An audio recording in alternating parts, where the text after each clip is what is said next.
I will be telling this with a sigh. Somewhere ages and ages hence, two roads diverged, and a wood and I took the one less traveled by, and that has made all of the difference. It's time now to take the highway to high strangeness. It's time to take the road less traveled. Good evening, ladies and gentlemen. I am your humble host, Dennis Carroll, and this is The Road Less Traveled. And here's another humble fella. His name is Gerald Fountain. Hello, Gerald. Hey, Welcome aboard, sir. yeah, thanks for All having me. right. And it seems like it's been a while, huh? It has been a while, sir. Yes, sir. It took a hurricane to take care of us, sir. Didn't it? We're absolutely. It's been quite an ordeal. I want to apologize, everyone, but it was out of our hands. There's nothing we could do about that. But thank goodness we're back. That's the main thing, and we're back 100%. That's where we want to be. Absolutely. And let me turn this light off. This is washing me out a little bit here. We've got an interesting show for everybody tonight. We're going to be talking about one of the largest mysteries of modern times tonight. We're going to be talking about crop circles. Yeah. Yeah, we've got some interesting stuff to talk about with that. I want to give a shout out to everybody coming in the chat room or so. And Demaria, I hope I'm saying that right. And somebody named Hunting the Shadows. Yeah, there you go. And let's see, Little Kilroy, Wizard Moon.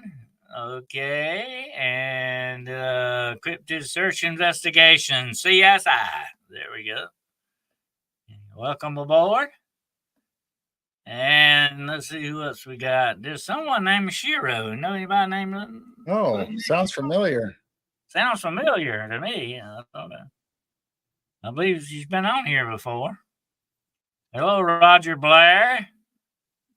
And it's starting to fill up here. That's good. That's good. All right. And you want to tell everyone what you've got planned this week? Yes, tomorrow on Midwest Night Watchers, we have Dana Louise coming on and talking about her book. And the title is "This Is Gonna Sound Weird," and it goes through. It goes from her childhood to up to date, and anything from Men in Black to aliens to paranormal shadow beings to all kinds of like astral travel. I mean, she's done it all. I've been reading the book all week and it's just fascinating. So that'll be a good show. Yeah, sounds good. We'll definitely want to watch that. And you got anything else planned besides that? Just the normal shows. I mean, we have shows every Sunday and once in a while on Tuesday. Just the other day, it was Jessica, the Cryptid Huntress, was on our show, and that was a really good show. And so now Tuesday we got Dana Louise coming on, and we just got every Sunday and Tuesdays booked all the way through the rest of the year. All right, that's good. It'll keep you out of trouble then, and keep you busy, man. There you go. Hello, Chicky Blue and Crystal. Welcome in, and Wednesday on Hunting the Shadows, I'm going to be doing giant spiders. Oh. So, get ready for that. Okay. Watch out. Don't get caught in a web here. We're going to be talking about giant spiders. And then Friday, who knows what we'll probably get into Friday. It's probably going to be, I'm going to be doing a series of some movie reviews for Halloween. Kind of tell you I want to watch for. Get yourself in a hot Halloween mood there. So we're going to be talking about that Friday. Also, though, I have planned on the horizon. We'll make a quick announcement tonight. I'm doing another show. This is going to be a show mainly, so it's not going to be a symposium or anything like that. It's going to be a show, but I'm calling it Angels 101. So we're going to be Oh, talking wow. a little bit more into what the nature of angels and all that. So we're going to look at the more supernatural side to that. So that's going to be coming up soon. I was going to give everybody a heads up on that. That'll be good. And of course, we want to mention our good friend Jessica, the Cryptid Huntress, her show.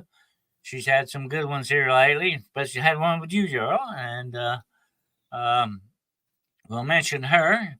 And I will also be doing Halloween night. I will be doing a show with the Blondes and Booze Halloween special. And that's Halloween night. And then I've got about 2 or 3 other shows that are going to be coming on with some different people. I'll be announcing those coming up shortly. So we've got a busy season ahead of us. There you go. Yep. Absolutely. So let me take a look at what we've got here.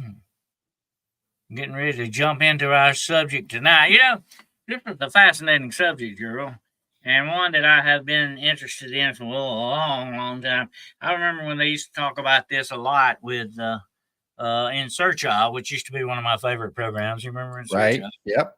Leonard Nimoy. And they used to talk about them a lot on there. And I think, you know, in a lot of my research I have done on this, I think there may be some connections to cattle mutilations with some of this as well, and maybe even some human disappearances. We won't get into that tonight. That's a show for another time. But there may be more connections to that because there's something definitely going on with a lot of these crop circles. Now, I want to say this before we get into it tonight, and I know you got a lot you want to talk about with it too. But let me just say this about crop circle. There are some that are fake. There are some that are man-made. They go out and do that. We know they do it. They can take boards and all that and do this stuff. That's not what we're talking about now. Those are obvious fakes. Okay. I mean, you'd have to be blind not to see that. But some of them, and that's the ones we won't talk about tonight, are not have a very otherworldly feel to them. Some kind of a really strange thing to them is the fact that they're so intricate in the patterns and all that. Would be incredibly hard for people to do this in this manner. And one more thing I'm going to say about that before we get into it. We got to remember when you talk about crop circles that mathematics is the universal language. Right. And if you look at some of these patterns, they are definitely mathematical, without a doubt. But I'll throw it over to you, Gerald. What you got to say? Well, you know, I was in probably junior high when I first saw anything on crop circles, and I used to watch the same shows probably you did, you know, In Search Of and Arthur C. Clarke, and I listened to Art Bell, and I mean, they all talked about this stuff one time or another, and it seems like crop circles come in to fashion, then they kind of slip away and nobody talks about them no more. But I haven't heard anything about crop circles in a long time, but they're still going on. I'm still, you know, I found some pictures online that, you know, this happened this year even. So they're still going, even though there is one place in the UK where they teach the art of making crop circles. So when you're looking online, you have to make sure it's not one that they made it to do one of these classes or. That's my favorite right there. That's one of my all-time favorites. It sort of has a look of if you look at it real closely. Here's the weird thing about this, Euro. It has sort of that CERN symbol to it. You notice that? It does, yeah. A little bit. There's sixes going on. This is more of a symbol, ladies and gentlemen, for a whirlwind. Okay, that's what you're looking at, or vortex. That's interesting. Think about that. What is the symbolism of this, Gerald? I mean, that's a vortex right there. And what is a vortex? It can That's the also whole draw a problem. you know. That's the whole problem with crop circles. Some of them are so intricate and stuff. It's like you can try to guess what it means, but there's no messages that we know of. Some people think it has to do with frequencies or it's some kind of mathematics or a lettering system, from either the paranormal, the UFO, Mother Earth. It's just fascinating and nobody really knows for sure. Now there's Oh, that one one's that's like small. a star. If you take a look at them, There you trying to go. get a big, Yeah. there we go. Got a little bit bigger picture. That is very nice. Look at that. That is very intricate. And that is sort of a star symbol. Of course, that just depends. It's kind of like beauty in the eye of the beholder. It depends on what frame of mind you're looking at on this thing. It could be a lot of different things. That's the thing about symbols. Symbols can be sort of a hidden language, and you may not really be knowing what you're looking at, you know, Right.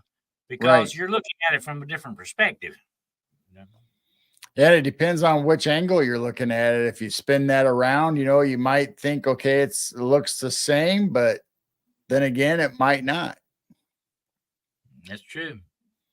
Now here is another very, very intricate. Look at that. That is now. If you were to give me some boards and tell me to go out and do that, there's no way that you could do that. Come on, Right. look, And I mean, to have them all line up like that and be perfectly symmetrical, no way. that is fantastic.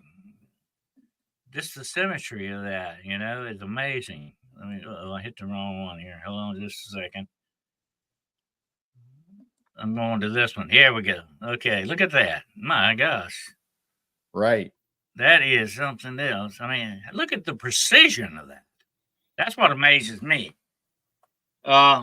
You cannot, being a human being, go out and do something like that with that precision That without would some be kind of tough. machinery or some kind of a laser or something. You know what I'm saying? Right. That is amazing. That is amazing. Ever what it may mean, it may be some kind of obscure mathematical computation of some sort. There's no telling what that is. You know what I mean? That's what I mean. Unless we end up getting some kind of message or some kind of clue or description on how to read these, if they actually even mean anything. And I'm thinking something so integral and mathematical that it has to mean something, but what it is, who knows? And of course, here's a long shot of one. Take a look at that. That is amazing. Look at that. Look along the far reaches of it there.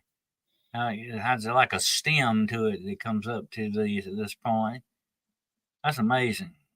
Yeah, I mean, these things are huge, in the field. So, like you said, unless you're up above it somehow, There it like is. this picture.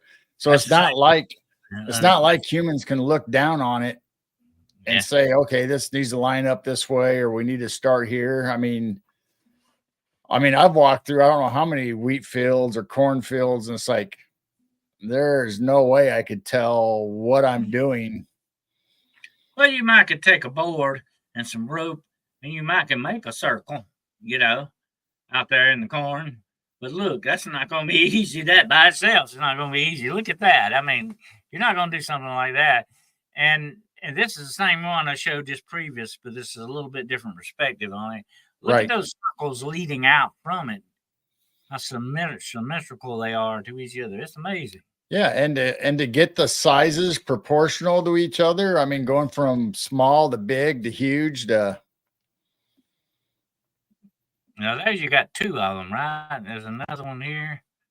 yeah, I think this that's over. I believe is right next to Stonehenge. It's in a field that's really close to Stonehenge.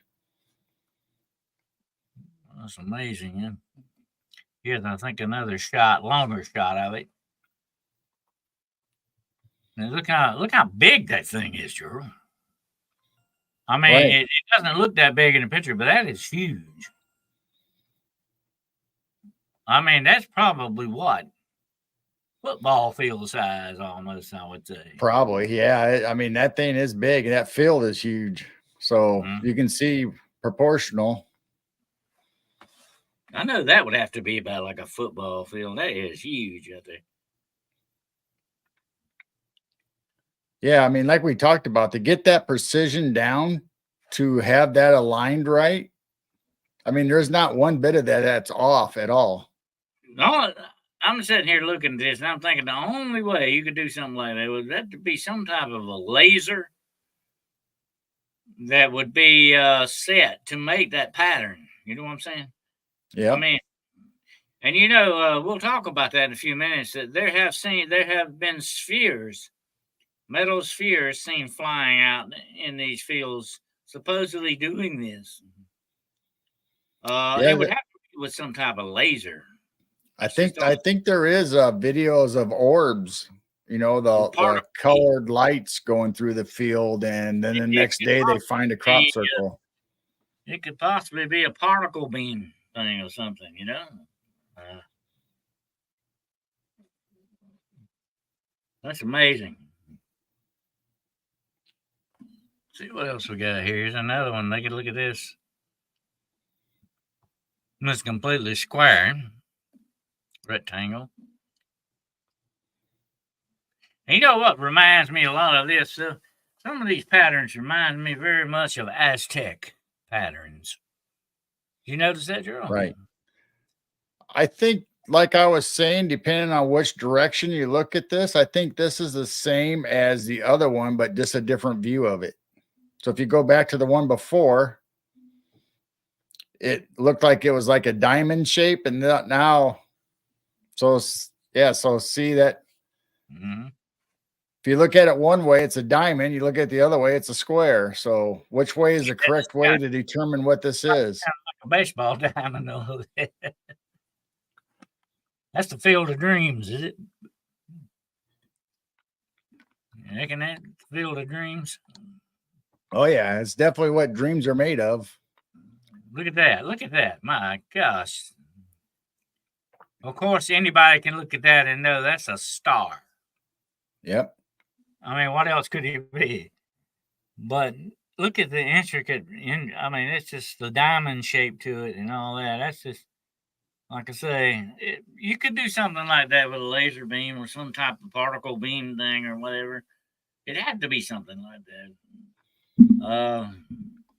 I would have a hard time drawing that on a piece of paper or It'd be like some kind of very unknown type of technology doing this. Something we don't have. I don't see anything we could have that would do that. Do you?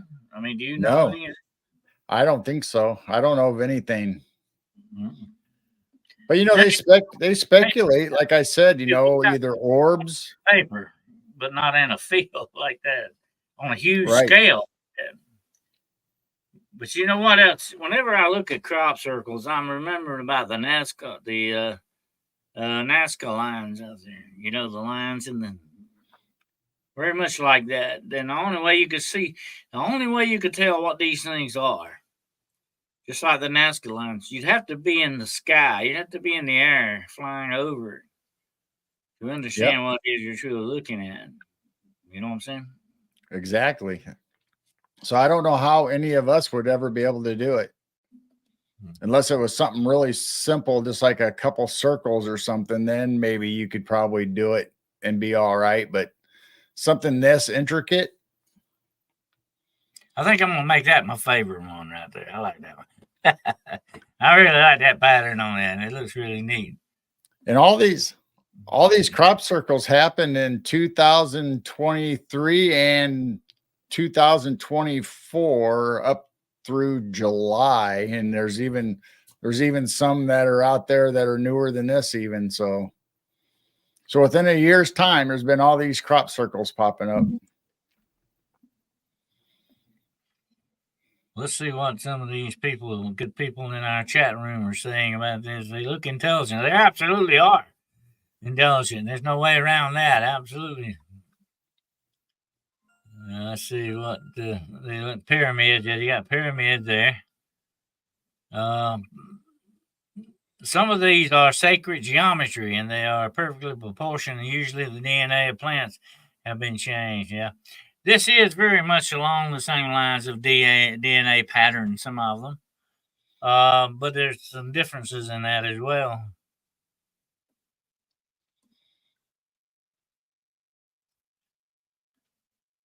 But it's amazing. Some of these patterns, absolutely. Take a look at this one here. That's a different perspective on it. Yep. Now, I think those lines running through there. Those are like were, from the tractors or the irrigation. Farm machinery, did it? Yeah. Like irrigation where they sit on a track and they go, or the tractor. But look at the people. Look at the people in that picture that are checking out the crop circle from the inside. Look how small they are. So you can imagine how huge that is. There's another angle on it.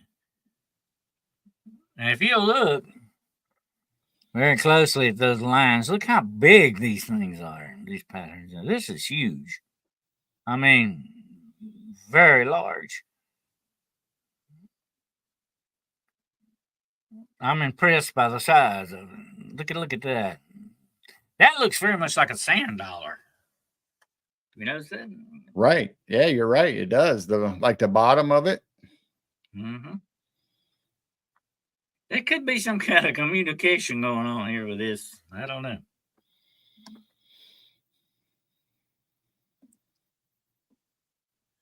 And I think this is the same one, a slightly different angle. Yeah, they usually have a close up and then a far away to try to give you a better perspective. Yeah, yeah. And like I said, there's those lines again, definitely. There's a irrigation, probably. Irrigation lines there. Ditches or whatever you want to call them. But that is amazing. And of course, that could also, Gerald, look very much like a wheel. Yes, it does look like a wheel and have spokes, like almost like a wheel on a chariot or something. Take a look at this. This is mind blowing right here. Look at that. My gosh. Yeah, I mean, it's just beautiful just looking at the pictures, let alone trying to figure out how they did it or what it means. I mean, just the artistic value of it alone. Well, what would you think now? If you got a stand of corn out there or wheat and you go out one day and you find this in the middle of your field, and what are you going to think about that? I mean, that's going to blow you away because you know that it couldn't be man-made. It would have to be something else, some other something doing this. That would have to be, I don't know, that'd have to be mind-blowing to see that. Absolutely. Yeah, I know when they first started popping up, you would see news reports, they'd have the farmers talking about it. And obviously they're upset because, it ruins their crop or so much of their crop. So they'd be mad, but then after a while, it seems like they started going, well, there's nothing we can do about it. So then they started kind of enjoying the artistic value of it. And, they've talked the farmer's perspective, Gerald, he's lost a lot of crops. Right. Because of that pattern took out a lot of stuff. I mean, if you add it up, it'd be a pretty good sized dent in your crop. Yeah, pyramid shapes still occur naturally in nature and are in also, I think, in DNA as well. There are. That was another thing that fascinated me about crop circles. Some of them almost look like the fractal designs that you would see, whether it's in nature or, they make them on computers now, fractals. And remember the kaleidoscopes that we used to have as kids, where you put it up against the light and spin it and all the crystals or stones and make different patterns. Some of the crop circles kind of look like that also. Raymond says the farmers couldn't do anything about cow mutilation. That's true, and it's still an ongoing problem. And I'm gonna actually be talking about that Wednesday night on my show a little bit. I'm gonna get into that with the giant spiders and what I think is happening with some of the doorways being opened on this world and things are taking place in that respective. Be sure to tune in Wednesday night, okay? Because we're definitely going to get deep into that. But I think there's something else going on here that we need to look at from a perspective. A lot of people think it's the government doing this, but I don't understand why they would keep doing it. Why do they need to keep doing it? I don't think it's that. I think they may be involved a little bit in some of it. I ain't gonna say that they're completely innocent of it, but I think something else is going on here. And I'll say this about some of the cattle mutilations. Okay, some of these carcasses are being mollified. In other words, there's nothing but the hide left on these things. Have you seen that, Gerald? You know what I'm talking about. Right. There's something, Yep. something else going on here. It's not just killing cattle and leaving it laying in the field. It's something else is happening to the bodies of these cattle after they're mutilated that is not natural. And as you and I both have heard this, I know that even predators won't touch these carcasses. There's something going on here, and I believe there may be some explanations for a lot of this. And I'll get into that Wednesday night though. But anyway, I would not be surprised if cattle mutilation is not connected in some way to some of this. Well, if you believe in the UFO aspect of it, if you think something off planet is making these, then you would tie right into cattle mutilations and animals, and I mean they go hand in hand. I mean, whether you do one story or the other, there's always that UFO and alien connection. But I mean, there's also people talk about ley lines and the magnetic flow of energy through the earth that's creating these designs, or you have the man-made. But I don't think a lot of these are man-made. They look too good, they look too perfect, they look like there's some kind of message there, but we just can't quite figure it out. Well, Kyle Smith says the corn will raise back up in a week after high winds and so on. But this is being trampled, Kyle, to the point I don't see it raising back up. I mean, this stuff is being pushed down, broken off, and manipulated in that way, not like what the wind would do. The wind is a natural thing. I have actually seen, and Bigfoot's got blamed for a lot of this, but it is natural, and I think the girl has seen this too. Anybody that's gone out in the woods, you see trees, small saplings that bend over. Have you ever seen that? The wind will do that a little bit, but it's a disease that they get too, by the way. And a lot of times, oh, Bigfoot did that. No, that's a natural thing. It happens. But even if the wind pushes something over, usually it will come back up. Grass will come back up and all that. But once you trample it down, break it off, it ain't coming back. Yeah, that's the thing, though. Just like Kyle said, if you break it, and they have the little spots that they call the nodes. If you played in the cornfields enough, when you run through or break them or whatever, they'll snap right there at those joints. Then they won't come back. They won't continue to grow the ears or anything. But the way these are all laid down, none of those nodes are exploded. They call them exploded nodes. Yeah. None of them, they're all just perfect. They're just like they just laid down just perfect, and they're still a good plant. Whether they actually come back up by themselves, I don't know. I've seen a lot of wind damage out in our cornfields around us, and they don't pop right back up, but they might be broke. Well, I tell you what, you either way, you've lost some crop, definitely. You've lost a pretty good bit of the crop because of that. And Kyle Smith said about the metallic orbs. That's what we were talking about earlier. These metal spheres that are being seen supposedly around some of this. It's kind of an otherworldly thing. I'm going to tell you something about some of these orbs and spheres, or whatever name you want to call them. Spheres, orbs, whatever title. I think a lot of these things are some types of probes. And it could be that whoever's running the probes are doing this as sort of a marking areas. Maybe they are actually not doing this to communicate with us, but to leave a sign for somebody above us in the atmosphere to see, as a way to point them to something or whatever the symbol may mean to them. Right. So I believe it's some. It just feels like to me, Gerald, that this is some form of communication, but it may not be for us. You know what I'm saying? It may Well, be for some. that's what they said about the Nazca lines, that maybe it's a galactic map for them to know, okay, if you follow these lines, this image means something, like we would have historical marks on our maps, that they could fly over and see that and be able to know, okay, which direction to head to go to whatever. And maybe crop circles are the same way. Maybe it is a communication, not for us to figure out, but for them. Oh yeah, ancient man has done that for thousands of years. They would pile up rocks, whatever direction we were going in. We'd leave you a marker with a rock showing you which way we went. And even they could be intricate messages telling you how many of us there were, which Right. way we were going, and all that. Maybe this is what this is. It's sort of an intergalactic type thing or whatever for somebody to read.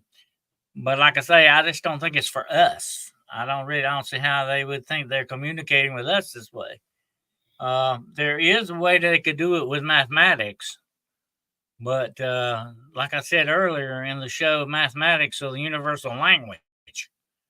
You remember that? You remember that from Close Encounters? Remember that Right. that tone that they would give out? That was the universal tone.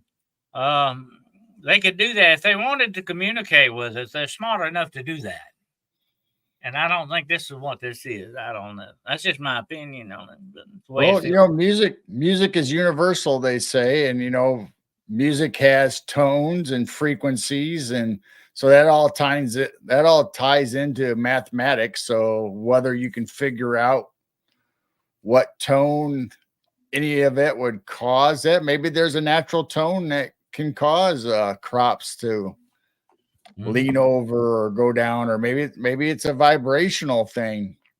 Yes, I'm possibly. just wondering if it is alien or off planet doing this. Maybe they're sending It could drones be. or orbs down to study our Oh, crops. oh, Maybe they're doing a study to for all we better know, enhance their world. it could be some form of musical uh, thing. And, do we have our own music that we write? Maybe they do, They've got Right? their own type, It could be something like that, You never can tell. But it's amazing. It is a very distinct ongoing mystery. As I said earlier in the program, one of the biggest modern mysteries that we have. What is this? What's causing this? Now, some of it, of course, is obviously fake. Some of it is man-made, definitely. You can tell. You can tell a lot of times when it is and what's going on with it. And they say that's the very first thing they check for is they go to the very center of this thing and look for holes, whatever, because you would have to have a rope or something that would lead you to be able to do the symmetrical thing. You know what I'm talking about? You Right, draw. right. We call that drawing a compass. By the way, that's when you go completely around. You'd have to have some way. You'd have to leave. You would leave telltale signs, definitely, that you could find if you were doing this and faking it. But like I said, Absolutely. I don't know. It just when I look at these things, it's like, it gives me an Aztec feeling there. It looks like I'm looking at sort of Aztec Mayan type stuff here or something. It does remind you of, like you said, the Nazca lines, or even petroglyphs or hieroglyphs. I mean, it's some kind of language or some kind of symbol that means something, Yeah, but yeah. we need to break it or have some kind of guide or some kind of something to help us figure out, okay, does a circle, Whichever that's way you filled look all at the it. way in, does it mean something? Does a circle that has an inside full and just an outline of it, does that mean something different? Does a triangle mean something different?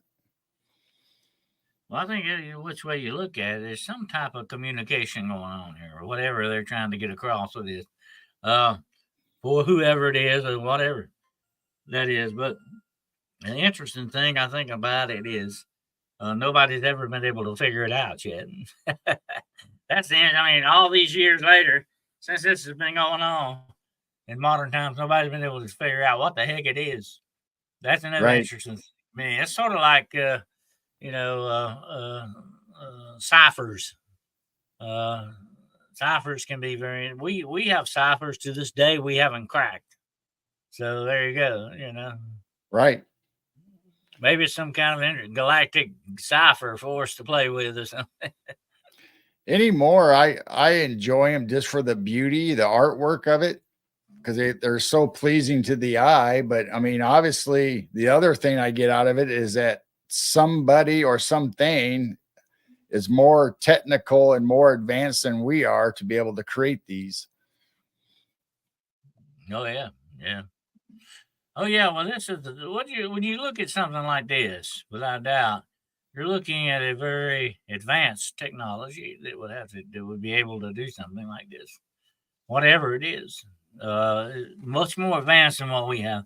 I don't see anybody with anything we got going out in the field and doing that, Right. except getting on the boots on the ground kind of thing doing it.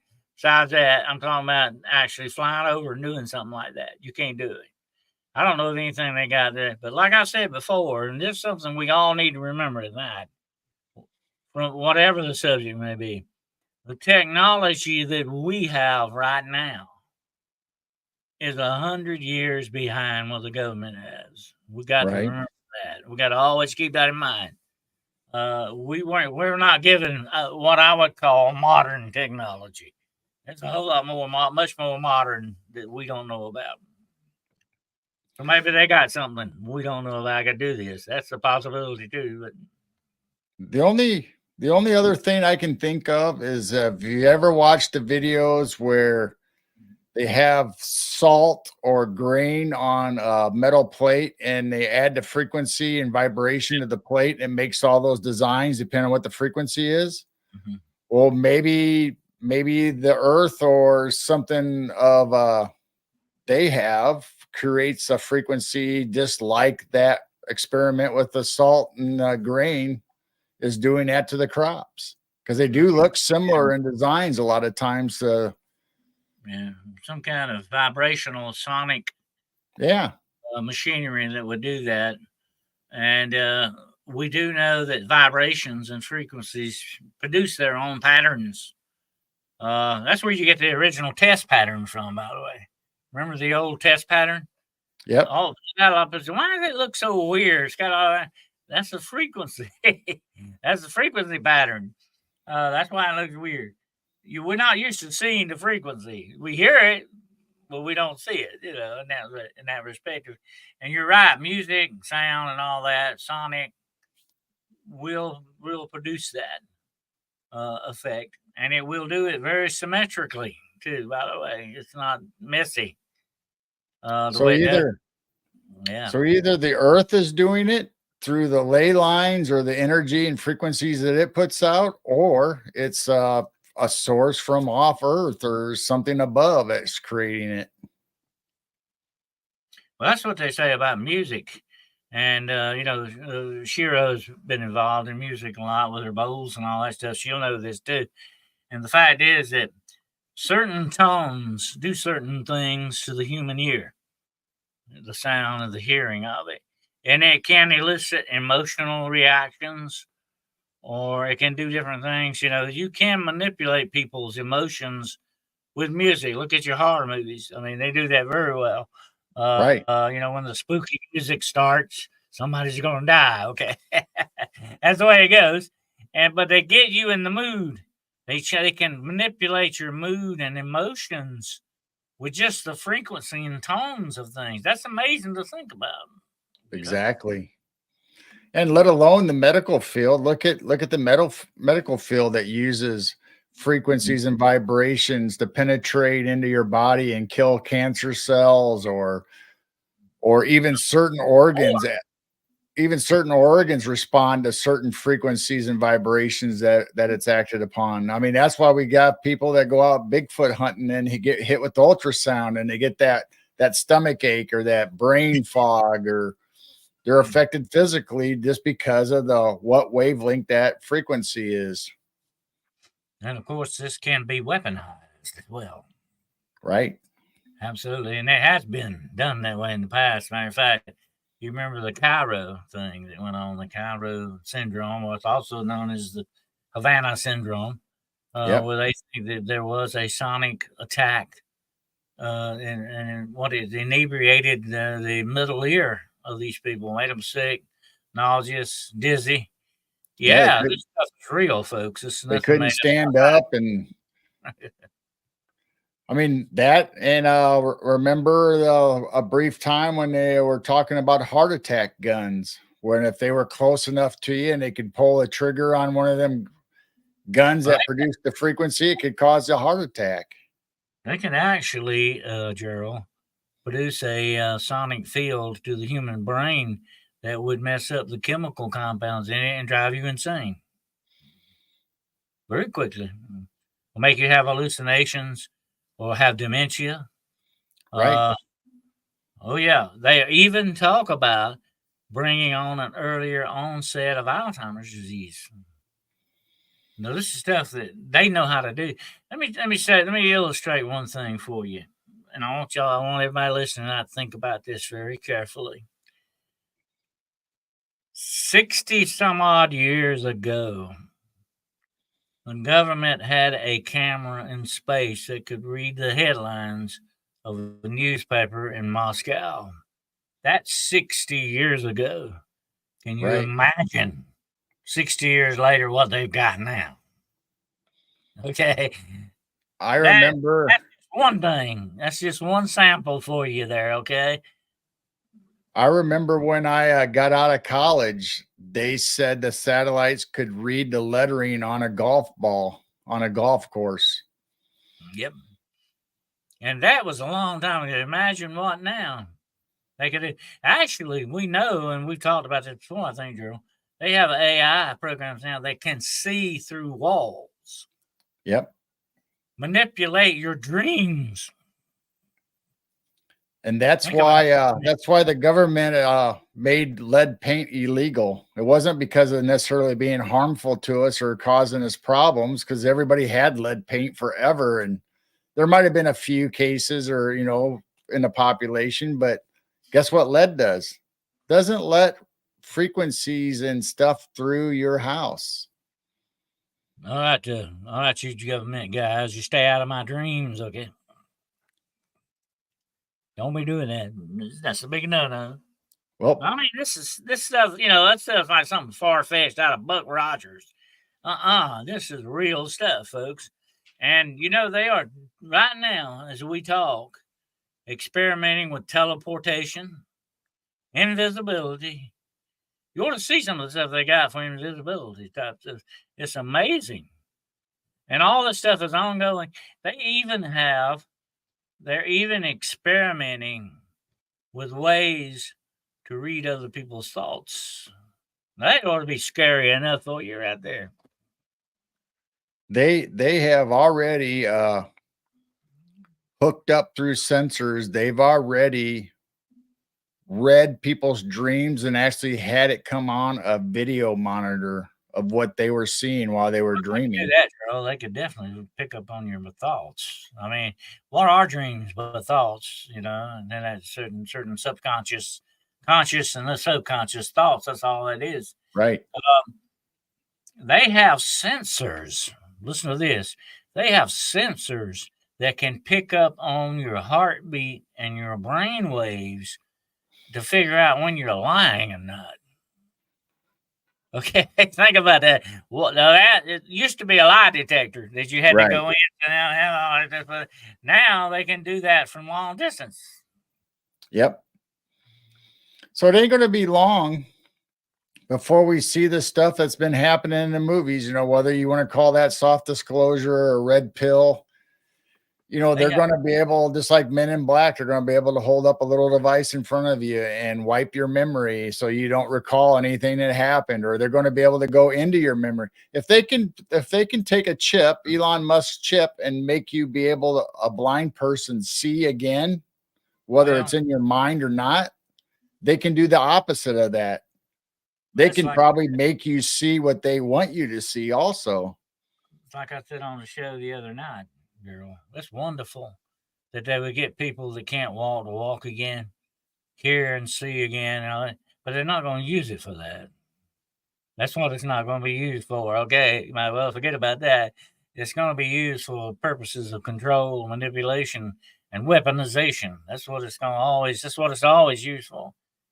They may give out little bits once in a while, you know. Right now, they've come up with a battery. This influx type of a capacitor battery that will never wear out, and it produces its own electricity. Think about that a moment. A battery that produces its own electricity, but it is real. They have tested it, and it does work, and it is feasible to manufacture. So that would solve a lot of problems. But the problem with our technology that we have, not what the government has now, it's a different thing altogether. What we've got has outstripped the capacity of our batteries, Right. our I mean, energy. That's what we need. We need the energy there. And that's they what have they're the zero, for these capacitors and stuff to right? find that unlimited energy that they need.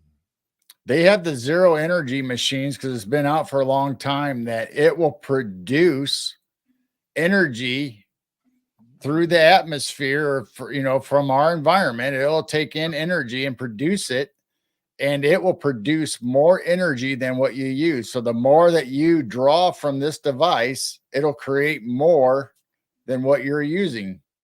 And It's like a Einstein perpetual energy machine. And somebody had already developed that a long time ago, and we'll have to have a show on that. All these inventors that ended up mysteriously dying and their patents and designs gone. Einstein talked about the unified field theory a long time ago. And what that basically is that nothingness between the atoms can produce energy. So you're getting energy out of what? Nothing. And Gerald, I hate to tell you this, but according to physics, you're 99.999.9% nothing. That's the way it goes with that, okay? I've been told that my whole life. Anyway, if they could do, here's what I heard one scientist say, and this is food for thought, okay? Once we produce unlimited energy, we will be gods. There you go. Wow.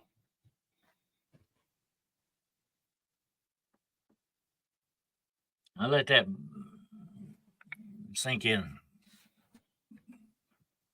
I was going to mention when you were talking about was a sneak thief. That son of a gun he was a businessman more than an inventor. Okay, right. He was an opportunist more than an inventor. Tesla was an inventor. Okay, that's all I can say about that. I was going to mention to you when you were talking about dreams, and you were saying, "Stay out of my dreams." Well, they're working on the technology now. Just like when you go on Facebook or anything on your computer or phone, and all of a sudden what you search for in Google comes up in your ads and stuff. That's going to be happening in your dreams because they're going to be able to program your dreams, whether it's an ad or whether it's political or they want you, almost like the movie They Live. It's going to be subliminal and you're going to see it. You might not remember it, but it's going to be stored in your head. That's why tonight, Gerald, when you go to bed, you make sure to have your aluminum hat on, okay? Your tinfoil hat. Just in case. I want to work. I'm going to go back to the 50s and get my pajama onesie that looks like a bunny rabbit. It's going to be all made in tinfoil. There you go. That would work. Makes you want to wear a Faraday cage. Yeah, sleep in a Faraday. Maybe that's why Michael Jackson and all of them slept in an oxygen enriched environment. There you go. Maybe that was their Faraday cage. Brown Dwarf says obey, obey. Yeah. Yeah. There you go. Put the sunglasses on, Brown Dwarf. Put the sunglasses on, buddy. What if you put the glasses on and you looked in the mirror and it was you? Yeah, That was that's what that you was want. the alien, and you didn't know it. You're real. When you get with the glasses on, man, check a mirror out first thing. Make sure you're really who you are. Death isn't real. Let me say that about that statement. Okay. Let me say something about that statement. Death is transitional. Okay. Think about that. I'll give you that back. Transitional. That means you become one type of energy other than what you are. You still exist. Einstein says you will go on forever in one form or another of energy. There you go. Yep. And that's why death is not the end, it's transitional. Yep. It's It's all about transferring energy from one place to another, one form to another. The only thing that you are is love in your heart. That's what you better have in your heart. It keeps out the bad guys, maybe. Right. We were talking about frequencies and all that, and love is the strongest frequency that you can put out. It overtakes everything. I mean, Love supposedly puts out a positive vibe. And that's what is strong. The positive, we got to remember this in this universe that we live in. The positive is stronger than the negative. Okay, that's a universal law. Okay, don't forget that. It's very important. Positive is stronger than negative. You know, and you look back, and I've studied a lot of ancient history and folklore and all that. A lot of people don't know this, but uh, the left hand side was always thought to be the sinister. That's why it's called the bar sinister, the left hand. The right hand is called the bar dexter. That means it's good. And that's why in dark witchcraft, it is called the left hand path. And even in the Bible says the left is not good, but the right is good. huh. And that's another superstition why we always say left-handed people owe the devil a day's work. That's what I tell my brother all the time. He's left-handed. Hello, Cryptid Huntress. Welcome to the show tonight.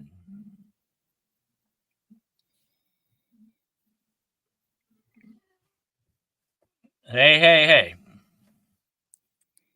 Well, we're getting philosophical here tonight. But there we go. We're philosophical guys anyway. But that's the left-hand path. That's why it's not good. No, you don't want to go on the left-hand path. That's the bad path. You don't want to take the right hand. So that goes over into the political thing, okay? Left and right. Yeah. Yeah.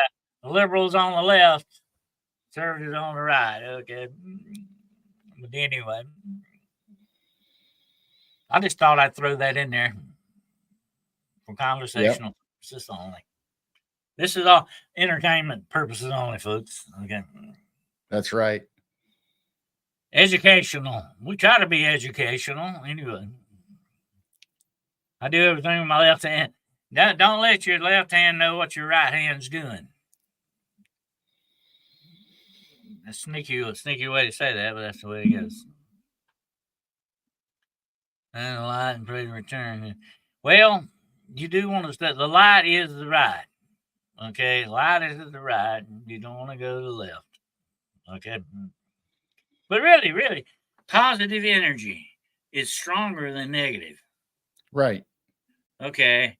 So that means love, which is positive, would definitely be stronger than any type of negative emotion, like hatred or jealousy or whatever the situation. You got to remember that. Even the laws of the universe support that. Why should we be going against the laws of the universe? Whenever you go against the laws of the universe, bad things happen. It's like I put on my Facebook the other day. When you invite the wolf to dinner, what do you think's going to happen? One of you is going to have a good meal. Yeah. And it might not be you. You might end up being the dinner. I mean, this Little Red Riding Hood. Well, that's what that, Donald Trump, that story Donald Trump used to talk about the snake, that bit the woman, and the woman said, "Why'd you do that?" And the snake said, "Well, I'm a snake. That's what I do, you know. Sorry, but that's it. You know, that's what I do. If you swim with sharks, sooner or later, they're going to Right. eat you. That's it. You're going to get bitten." I mean, it's just like we say all the time. I mean, nothing dark can hide in the light.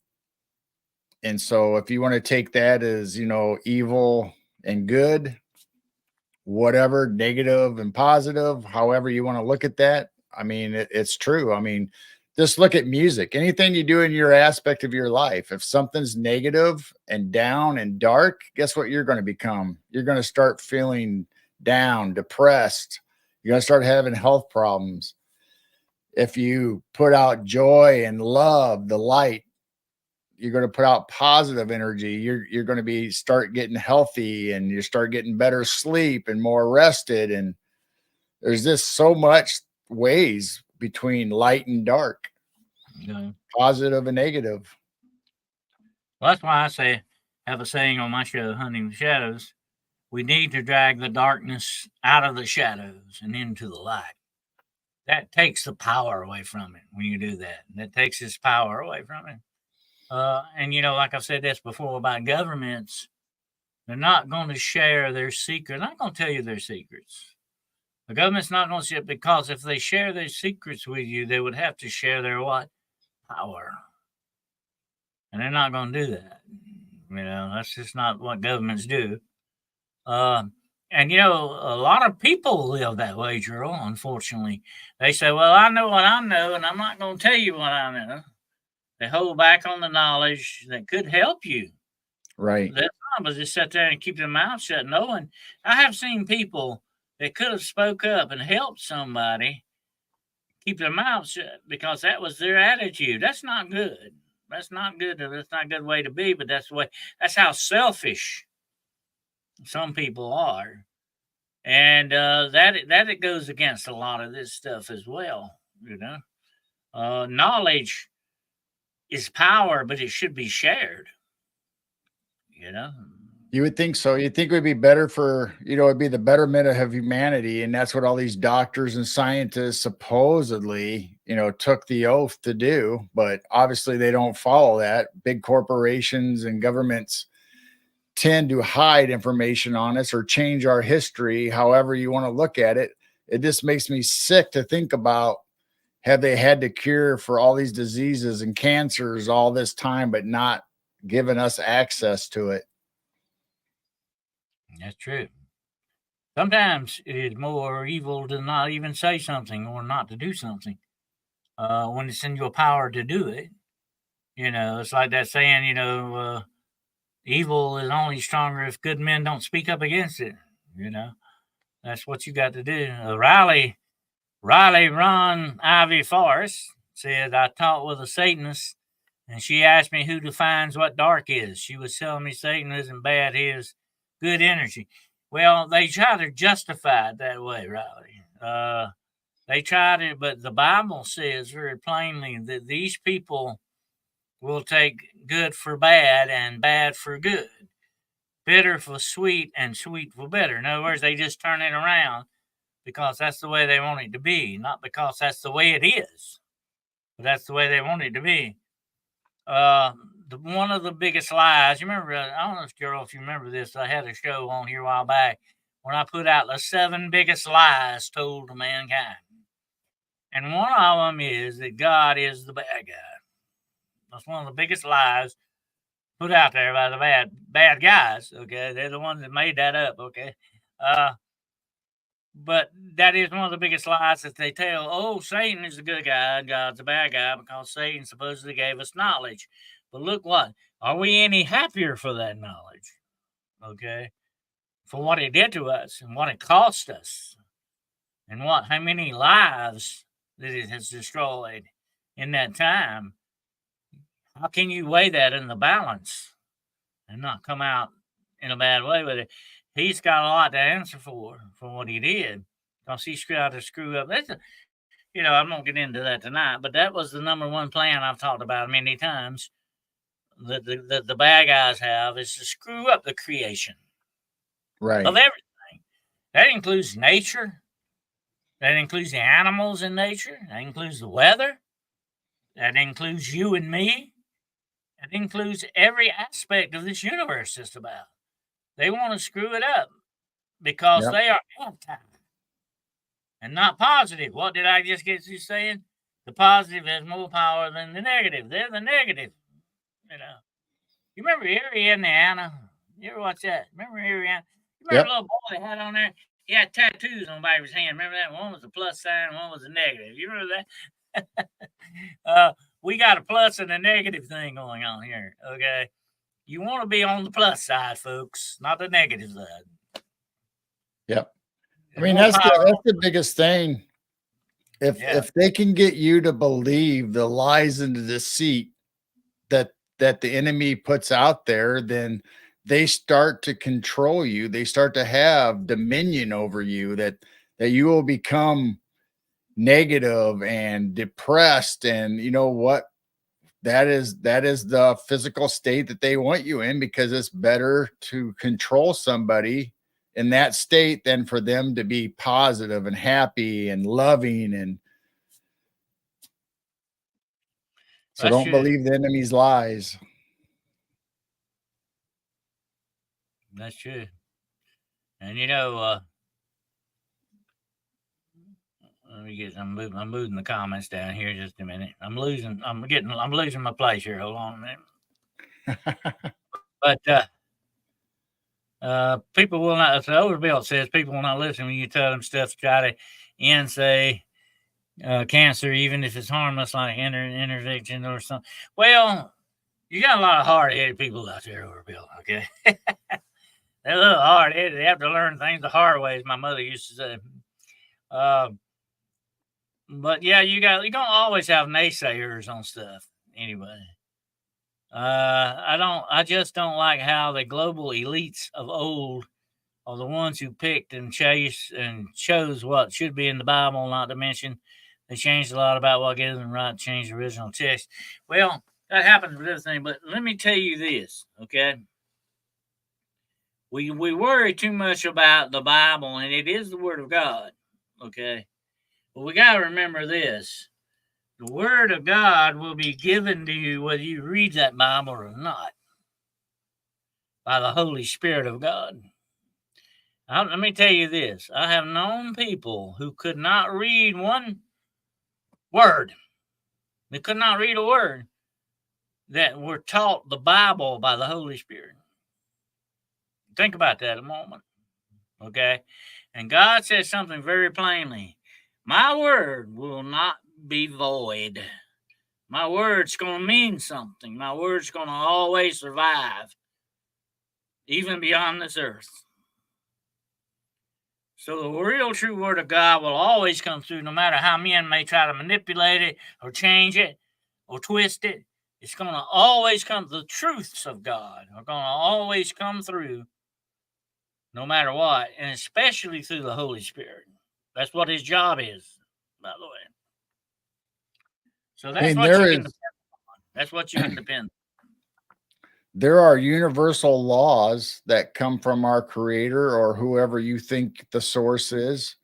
I mean, how many times can you remember growing up that when you were young, you knew right and wrong, and you had to make that conscious decision whether to do the wrong or to do the right thing, whether it was telling a lie or stealing or whatever the thing was, something deep inside of you.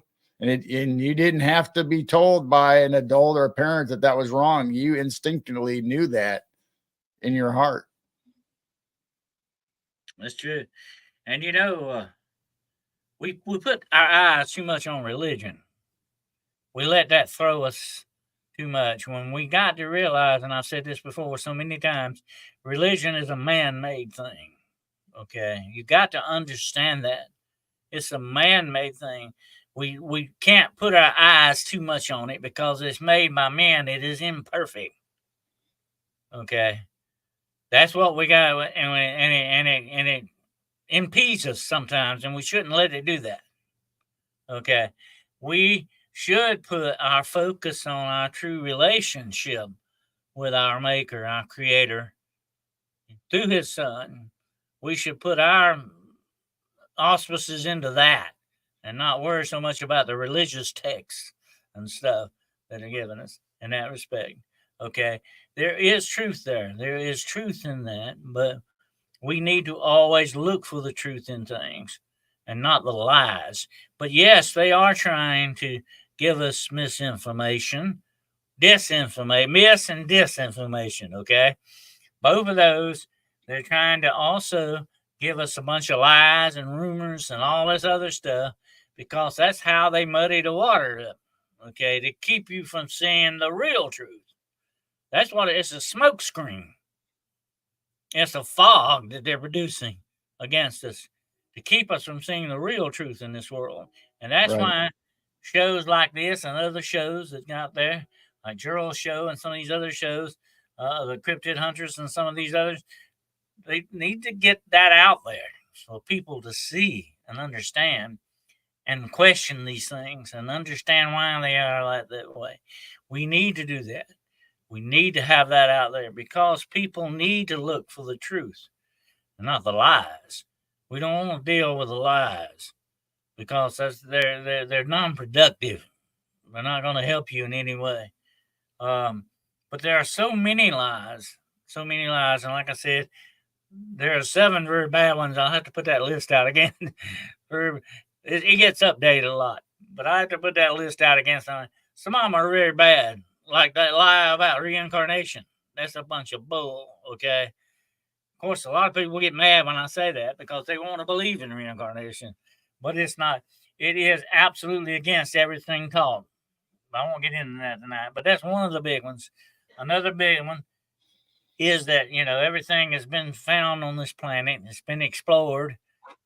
We know everything about it. That's a bunch of bull. Well, they don't know that. That's a lie. We've been taught a lot. Here's the thing that they're doing, though, Gerald. This. They're trying to change history, trying to change everything around, just like with the Mandela effect kind of a thing going on. They're trying to change things to their perspective because, and I've said this before, and we got to understand this, the enemies of light and truth, okay, they want to tear us down and rebuild us into something else that has no soul. That's what they want to do. That's their number one goal. They'll tear us down, not us, but our old society as well. Tear us down and rebuild us into their vision, which will not be human beings with souls. Okay? That's what they're going to do, and that's their aim. And we got to understand that's what our enemy is up to. Yeah, they hate God. They hate us. They hate God so much because we are made in the image of what? God. Yes, they hate us for that very fact. Yeah. And they are enemies of truth and light. We got to remember that always. Okay. And what their language is lies. Their motives are deceit and deception. That's what they are. And you got to understand what they're not the snake that's going to bite you because it's a snake. That's just what the nature of these guys are. Okay. And that's why they form governments inside of governments inside of governments. Okay. To deceive people and do the dirty, rotten things that they do. Okay. That's how they get away with it. And it's not just the government, folks. It's in everything. It's in your school system. It's in your media. It's in your church. It's in everything. Because that's what their goal is. Screw everything up. Yep. I mean, it's just like everything else, the Satan is the big deceiver. And then you had Hitler come along, and the government that Hitler made, their biggest thing was if you tell the loudest and the biggest lie over and over, the people will believe it. Well, guess what the media is doing today? Guess what the left is doing today? They know it's a lie, but they keep saying it like it's the truth over and over, and everybody jumps on board, and that's what they believe. Well, that's just like what we've recently gone through here. Do you really think, Gerald, for one moment, the government's going to really come in and fix everything up? They're No. going to make it better? No. That's another one of those big lies on the list. Okay, the government's going to fix it. No, they screw it up. They don't ever fix it. They screw it up, make it worse. The government is not your friend. Let me say something, okay? And this hurricane is the hurricane thing that we had has opened a lot of people's eyes. You know, oh, FEMA's going to come in and take everything out. Where's FEMA at, by the way? Has anybody seen them? No, you can't depend on the government to do that for you. I'm sorry, but it ain't going to work that way. That's just like tomorrow. Let me ask you a question, Joe. Okay, let's say tomorrow something very bad happens to this country and we really fall. Who's going to come in and drop us some care packages? Who's going to come in and send us some help? Don't look for it. Don't look for it. It ain't coming, okay? Well, that's the way it goes with the government. If you want real help, don't look to the government because it ain't coming, okay? And here's what bugs me about all this, okay? When these bad things happen, I have one question. That's where's the churches at? Where are the churches at? Nobody ever asked that question. Where are they at? How come they're not trying to feed some people, give them places to live, or give them clothes and all that stuff? Where are the churches at? We need to ask that question. As Christian people, we need to answer it. Yep. Yeah, because you can't depend on the government, you know?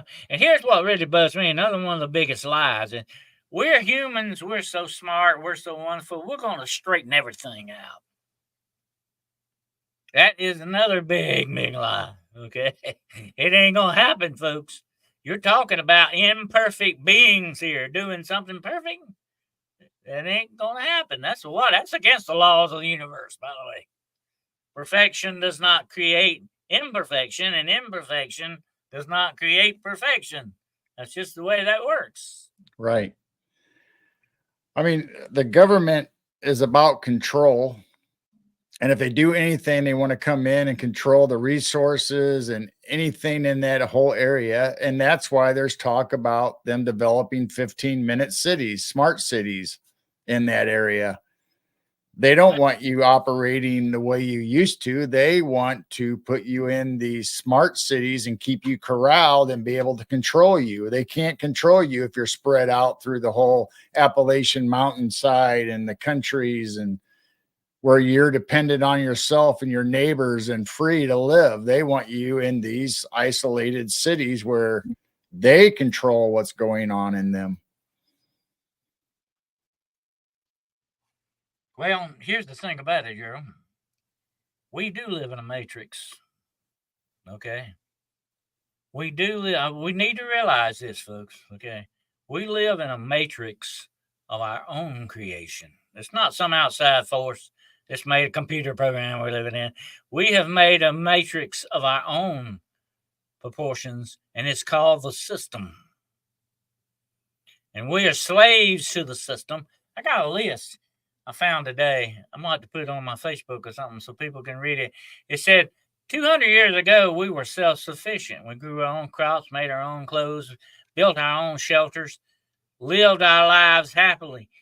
2 centuries later, we're slaves to the system. That's right. We don't do that anymore. We depend on other things to do these. We are slaves. And the system is the matrix that we're living in. Don't hand me a thing about it being a computer program. It's the system. Of course, the system is made up by computers and stuff, okay? That's part of the technology. But I'm just saying, that's what the real matrix is. Not the movie. The real matrix is the system. And you are a slave to the system. You are a slave to the technology. If they turn your light, I just come through a period of living almost 20 days without electricity. Okay. If your lights go out tomorrow, you're gonna be lost. Trust me. I've been there, okay? I've been through that and come out the other side of hell here, okay? I know what I'm talking about here. If they never come back home again, you're doomed because you are now a slave to your technology and your system. And the system and technology are the same thing. And that's what we are. And that's exactly where the powers that be want us. That's exactly where they want us. And like I said, that's why I tell people, stand up for your rights, your God-given rights. You better. Nobody else is. You got to do it yourself, okay? Right. Don't trust whoever you vote for. Don't trust whoever you put on council. Whatever the situation, you are the one that's got to stand up for your God-given rights, or you're not going to have them. They're going to be taken from you. Slowly they are. Day by day, they've been taken from you. Little bit by little bit. That's how you do it. You know what, Gerald? If I come up, let's say you got a crop of corn planted out in the field, okay? And I come up every night and get me a handful of ears off of it. You're never going to miss it until it's too late. Right. One day you go, hey, I believe Dennis has done come in here and got my corn. By then, it's going to be too late. Yeah. You should have been watching those little ears they got down. Well, that's just the way your rights are going, folks. That's the way they're going. A little bit by a little bit. And if you do not speak up for them, you've got nobody to blame but yourself. Because they're your rights.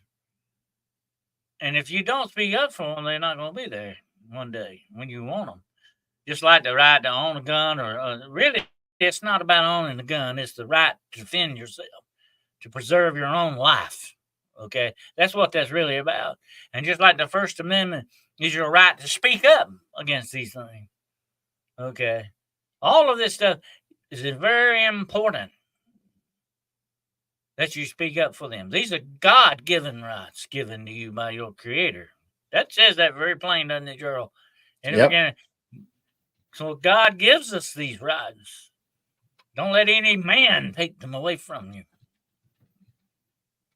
Because, a lot of people, the attitude today in government, we let you have this and we let you have that. They don't let you have nothing. The government's supposed to be working for you, not the other way around. But that's where taxes come in. You're actually working for the government all the time. I don't know how many weeks a year that you have to work for the government. It's not supposed to be that way. It's supposed to be the other way around. That's why when I was a police officer, we used to say to serve and protect. That was what our job was supposed to be, to serve and protect, okay? A lot of times we didn't do that, but that's what it was supposed to be, okay? Right. Well, the government's supposed to be that way too, but they don't. Did you know that it was originally set up, Gerald, if you know this not, that if you served one term in Congress and went home and you didn't get paid for it, what happened? Now you can be a congressman for life and make millions off of it.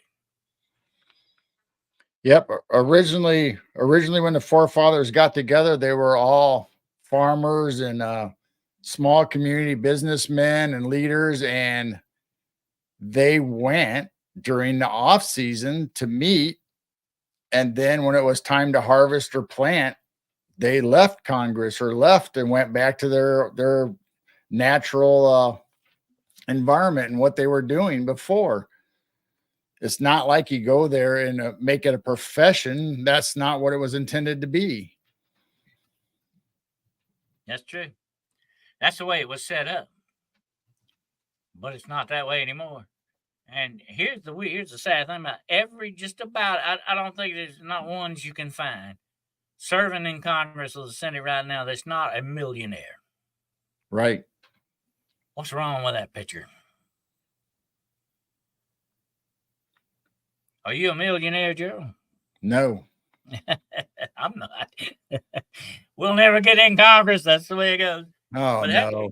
Well, I don't know. AOC was a bartender, didn't have two nickels to rub together, and uh, she's a multi-millionaire now.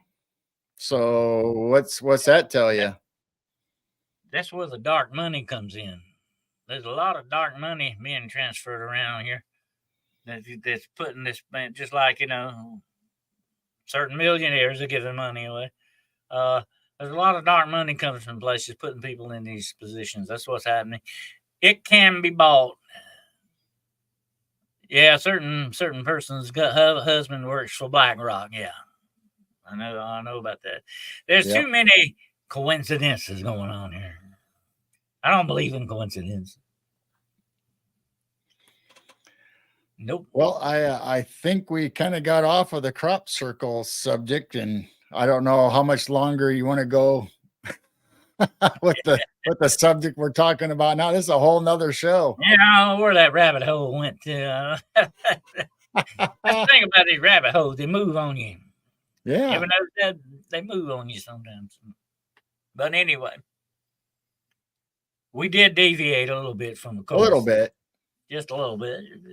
But anyway, uh, I have to do a show one night on jackalopes. Oh I got yeah, something on the wall over here.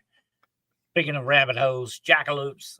we do jackalopes and I always wondered snipes. about And, jackalopes, how they get down in the rabbit hole, because those antlers, they got to be murdered, man. yeah, there better be some grooves in there in that hole. Uh-huh.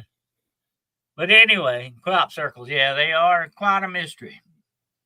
I think we covered them pretty good tonight. But if any of you out there happens up on a crop circle drawing, I want to know about it because we may have to investigate that. Definitely. Absolutely. I would, and I've always wondered, how's come the field behind us or around us in my area? I've never heard of any crop circle ever popping up. There you go. But we do have them in the U.S. They do happen in every country that has fields of, whatever the crop is. That it does happen. Raymond says this has been an amazing show. Sorry if I spam chat, but I feel like I can express myself here. There's nothing wrong with that, Raymond. Absolutely. That's what we want. We want everybody to express themselves. Like I said, there's no stupid questions, only stupid answers, maybe, but there's no stupid questions. If you got some observation you want to make, always feel free to do it. That's what these shows are all about. And BlackRock has ties to Uric Crooks and a few other people. You know what I heard? We were talking about stuff earlier there. One scientist said something. Sometimes scientists will speak the truth, okay? Accidentally on purpose. But Yep. anyway, he said something very interesting about AI that's always stuck in my head. He said the one bad thing about AI is that it's programmed by human beings. That says it all right there, pretty much. That's Yep. pretty true. Do crop circles happen here? I haven't heard much. Yeah, they happen all over the world, but they are more prevalent in England. Is that not true, Joe? Yeah, the UK, England, that whole area there in Europe seems to have the most. And like I said, though, the one that we showed was right there by Stonehenge, and that field, those fields right around Stonehenge are active all through the whole year, where they'll see stuff like that happen, whether it's lights or orbs or crop circles. Yeah. It is a very interesting thing. Chicken Blue brought up chupacabras. Don't get me started on chupacabras now. Okay? Oh yeah. We'll be here all night. Okay. But chupacabras are interesting. Do we have to do a show on chupacabra sometime, Gerald? Actually, Maybe we can do like a series or something like top 10 cryptids or top 10 paranormal. Yeah. Or, Offbeat cryptids. yeah. Like the snallygaster. Remember the snallygaster? Yep. That is, I'm going to tell you something about the snallygaster. The description sounds like something out of H.P. Lovecraft. Okay. He would love the snallygaster. Yes. It's got those tentacles coming out of his mouth and all this. We'll have to do some stuff. It could be in Harry Potter. It could be in all of them. We'll find out what the top 10 weirdest cryptids they are. We'll do a show on them one night. Yeah, so don't expect big, Bigfoot, Dogman, Loch Ness monster. We're talking out there, away from the main circle. What's the name of that? I cannot think of that thing. It's supposed to be about the size of a whale, and it lives on the side of mountains, and it comes down out of the mountains and eats people. What's the name of that thing? Oh, Now, yeah. only in the Colorado mountains this thing's supposed to live. Got a weird name, but it sounds. You remember that movie Tremors? Yep. Where they had the sand It's like snake, that, only it lives above ground and not underground. sandworms. Mm-hmm. Oh yeah. Yeah, we can do stuff like, bat Of course, squatch and my favorite all is kinds of stuff. my favorite is the Mongolian death worm. Oh, Yeah, that thing spits acid on you. He mean. Not only will he burn you, but he spits acid on you as well. That's mean.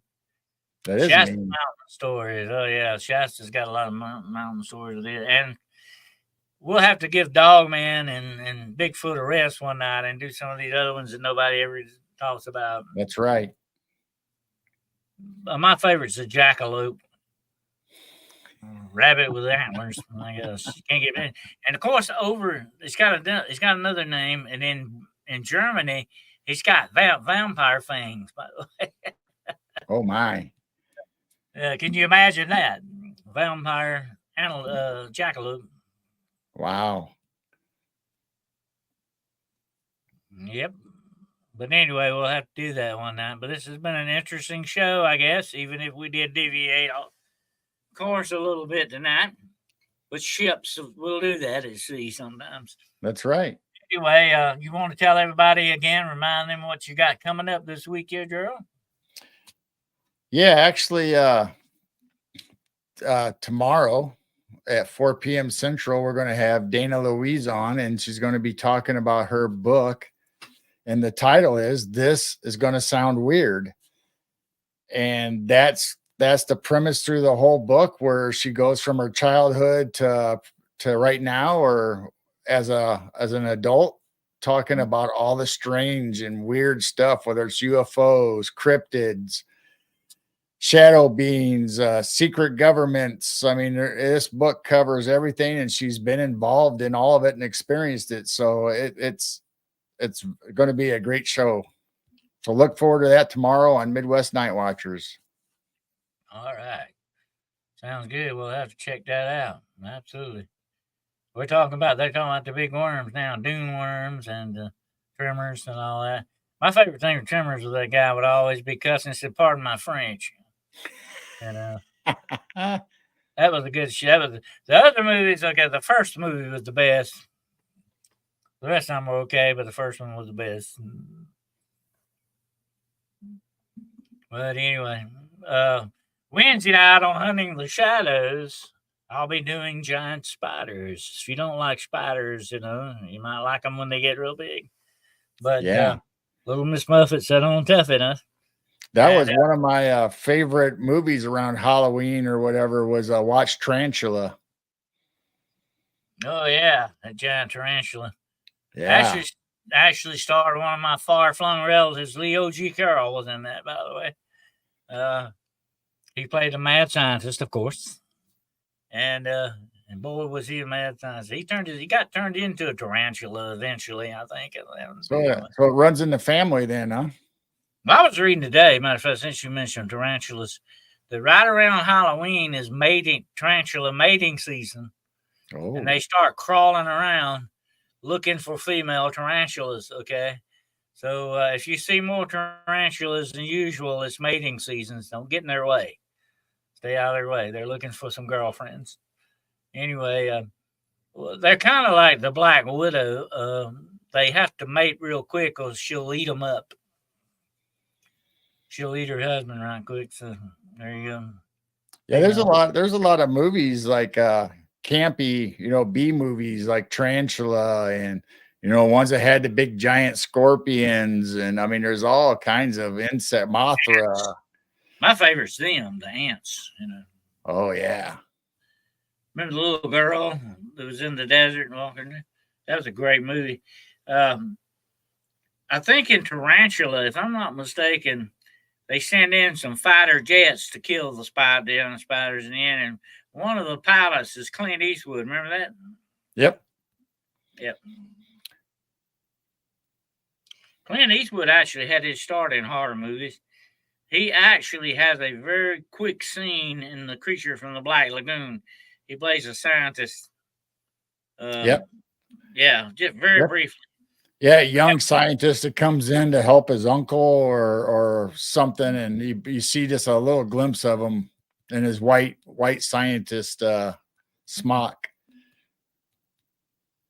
Yeah, he's got like a kind of like a pet rat or something. He keeps it in his pocket there or something.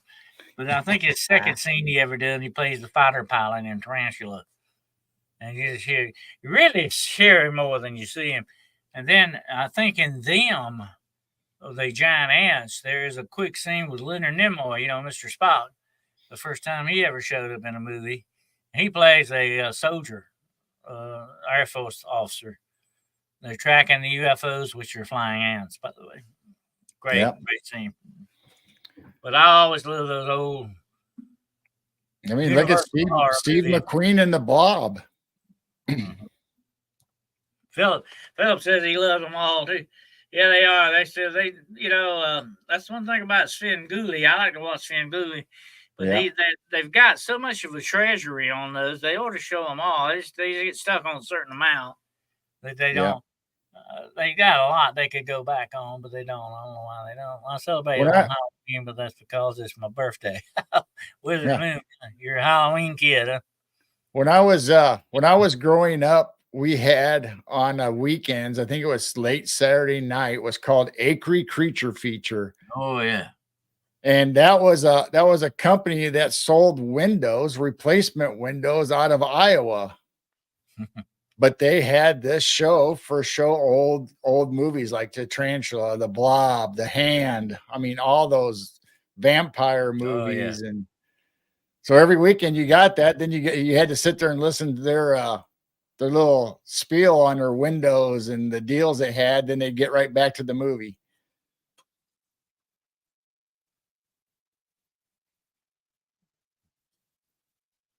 I remember when I was a kid, we had Shock Theater. That was the name of it. It came on Saturday afternoons. It had all the Universal horror movies and stuff on it. Ida says, how about Monsters from Jason and the Argonauts? That's a great movie, by the way. My favorite are the fighting skeletons, soldiers in there. That's great, boy. That's great. They're up there on the cliff, and they just keep coming and coming. Elvira, she always had a big pair of pumpkins with her. But anyway. Chiller Thriller. Yeah, I remember that one. That's another one, yeah. Cryptid Dunn said Elvira was awesome. Yeah. She was quite a character, Elvira, definitely. Yep. Not to mention Outer Limits, Twilight Zone. I mean, we can get into Night Gallery. Oh God, yeah, I grew up on. I tell you what, in some ways, I like Night Gallery better than the Twilight Zone in some ways, but they're kind of hard to compare both of those. But there was some great stories on the Night Gallery as well. Absolutely. There's a museum you can go to that they actually show all those pictures or paintings. They actually created those paintings for every show, and they actually exist. I would love to own some of them. Well, they were some nice paintings, and some of them a little of the macabre type thing, but they were neat. You can still find them online if you want to download them and use them for wallpaper or something. They are a lot of them online, but there were a lot of paintings, weren't there, Gerald? A lot of them. The Night Stalker, of course. He was the best. That's right. He was my inspiration. He was the original monster hunter. Kolchak. Carl Kolchak. That's Carl with a C. And Kolchak with a K. Okay. They tried to bring that back. Yeah, Ray Bradbury. I'll tell you, I actually met. I told you Earl about this. I actually met Ray Bradbury's aunt, and she gave me a combat knife that belonged to Ray Bradbury's grandfather, something like that. How I Wow. ended up with that, I don't know, but that's what it is. But I would love to have met Ray Bradbury. I would love to spend some time with him. He was a great writer. I like The Raven with Vincent Price. Okay, well, I may have to show my Halloween show over again this year, where I do The Raven and some other stuff for you. There you Dennis go. and Gerald, do you remember the Twilight Zone from the 2000s that had nanotechnology made from an engineer who was in prison? I think like I remember that. I remember, they tried to bring back all these series, The Outer Limits. They tried to bring back Twilight Zone, and then they had the movies for Twilight Zone. Mm-hmm. And they also tried to bring Kolchak back, the Night Stalker, as a series on HBO or one of the channels, but they just didn't do a very good job of it. You can't beat the originals. And like I remember that some kind of thing about nanotechnology, where it turned the man into a machine. I think I remember that, but I can't remember exactly who's the star in it. But I think I remember that story. As a writer, I've always studied other stories that people have because it gives you good ideas and things. I enjoy a good story when it's told like that, and that's why I think a lot of these anthology series I like them because they have so many different stories. But Twilight Zone was really excellent for a lot of that stuff. But he also had a lot of social commentary in it, sort of Right. like a moral to it. A lot of times, not every time, but a lot of times he had that, didn't he? You remember that show? I Sing the Body Electric, and it was about this family, and they had a robot grandma. Oh, Now, the Cryptid Huntress knows about the robot grandma. yeah. Okay. She knows she can appreciate that. They had a robot grandma in this, okay? And the kids fell in love with her. They loved their grandma.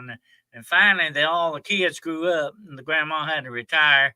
But she didn't really retire. She just went on to another family. That was great. I Sing the Body Electric was the name of that. That was a great story. But that's your robot grandma. That's where that started right there. Yeah, we'll have to do a show, or you can do a show of, like you said, you're going to do Halloween movies anyway on a Friday night show on your paranormal point of view. So that would be a good show to do. All these series and movies and the Wolfman. Friday night, I'm gonna do my Halloween list of the movies I recommend watching. Right now, I'm watching a series. I don't know if you remember Nick Knight. You remember that? Nick Knight. He was a vampire cop detective. You remember that? No, I don't. That was a series from way back, but it was Nick Knight. That was the name of it. And this is a sort of a takeoff on your version of it, and it's called Moonlight. And this guy is a vampire private detective. And he's got a girlfriend. She's like a reporter or something. Great little series. If any of y'all want to catch this, it's free on Plex. Not Tubi, but Plex. I've been watching a lot of Plex lately. You like Plex? Well, it's on there. Check it out. It's called Moonlight. And it is a good series. I mean, it's got some good stories and all that to it. But it's sort of a rehash of Nick Knight. Nick Knight was actually from a movie done by, what's the guy's name? I cannot think of him. Rick Springfield. Rick Springfield did a movie one time about a vampire cop. And it was Nick Knight. And, of course, they made a series out of it. But it wasn't Rick Springfield that done it. He went on with the music, I guess. Didn't want to do a show, but I anyway, think it's good. He was a great actor. I remember the Rick Springfield part. Yeah, and but anyway, and he would like he got caught out in daylight one time. He had to spend the night a day in the trunk of a car. He drove an Eldorado Cadillac, by the way, and that thing probably had a trunk big enough for 5 or 6 people to get in. But anyway, he had to spend the day in there away from the daylight. But anyway, check this out if you get a chance. Moonlight. That's the name of it. Moonlight. He moonlighting as a private detective. And by the way, he sleeps in a freezer. Not a coffin, but a freezer. Yeah. I guess he stay young. Well, the last one I'm going to mention, and before we end the show or whatever we're doing, nobody can forget Dark Shadows, our favorite vampire soap opera. Oh yeah, of course, Dark Shadows was my favorite. Yeah, Barnabas Collins, that was great. Van Helsing, yeah, Van Helsing's my hero, by the way. I always like Van Helsing. My favorite Van Helsing quote. Okay, here it is. I want you to believe in what you cannot. Great line. Yeah. Moonlight has the guy that plays on the new Hawaii 5-0. Yeah, that's him. Yeah, I thought I recognized him. Yeah. I got Q streaming. It's great. Christian on his all the channels, like 5,000. I've never heard of that. Q, C-U-E. Might have checked that out. Wow. The man all included, you got 5 users at the same time, huh? Well, you could have that on different TVs in the house. And Forever Knight. Yeah, that was the name of it. I couldn't think of that. Yeah, thank you for that. His name was Nick Knight, but the show was called Forever Knight. Oh, okay. And I think that thing ran for like 5 or 6 seasons. I wasn't a big fan of it. It was okay. I mean, it was, I didn't get into it that much. But this Moonlight is kind of sort of a more modern update to it. It's pretty good.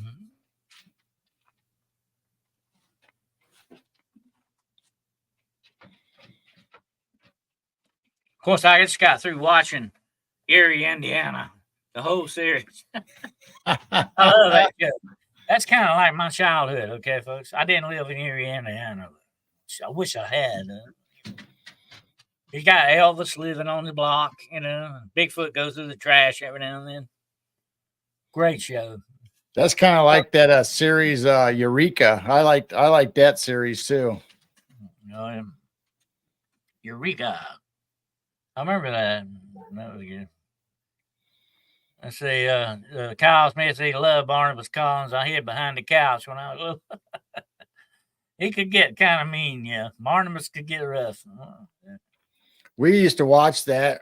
I remember. I don't know if it was reruns or what, but I remember we were living down the basement of the house that my mom and dad were building as we were kids, and there was no windows. It was completely dark downstairs, and all we had was a black and white TV anyway when Barnabas Collins came on. So you already had the creepy factor of being black and white, then in a dark basement.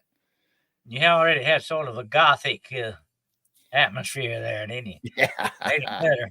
Yeah. Well, I tell you, we would rush home from school to watch that. That was the thing. It came on like about 3:30 in the afternoon or something like that. And we would rush home from school because we were good to get to watch it.